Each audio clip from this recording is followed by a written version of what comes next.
ప్రభు నామమునకు స్తోత్రం కలుగునుగాక.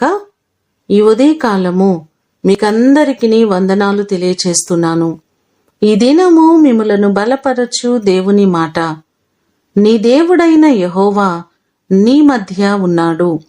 జెఫన్యా గ్రంథము 3వ అధ్యాయము 17వ వచనం. మన దేవుడు మన మధ్య ఉన్నారు, మనతో పాటు ఆయన ఉన్నారు.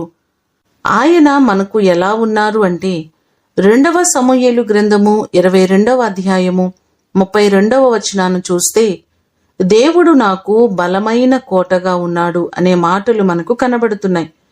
ఆయన బలమైన కోటగా ఉండి మన పక్షముగా ఉన్న దేవుడు ఆయనే.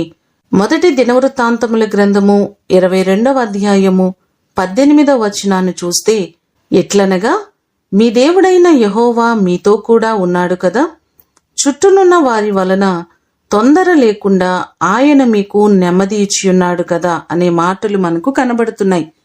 ఆయన మన పక్షముగా ఉన్నారు కాబట్టి మన చుట్టుపక్కల ప్రాంతాలలో దేవుడు మనకు నెమ్మదికరమైన పరిస్థితులను అనుగ్రహించారు. ఆయన ఉన్న దేవుడు, సజీవుడైన దేవుడు ఆయనే. ఈ మాటలు వింటున్న మీ కుటుంబాలలో దేవుడు సదాకాలము ఆయన మీకు తోడయుండి మిమ్ములను ఆశీర్వదించునుగాక. ప్రార్థన చేసుకుందాం. మహాగణుడా, మహోన్నతుడా, మీ పాదములకు వందనాలు, స్తోత్రాలు. మీరు మా మధ్య ఉన్నారు, మాతో పాటు ఉన్నానని ఈ దినము వాగ్దానం చేస్తున్నారు. మీరు సజీవుడైన దేవుడవు, గొప్ప కార్యాలు చేసే దేవుడవు.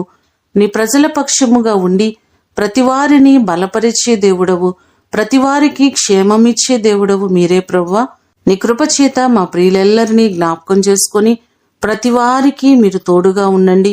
వారి కుటుంబాల్లో మీరుండండి, వారి వ్యక్తిగత జీవితాలలో మీరుండండి.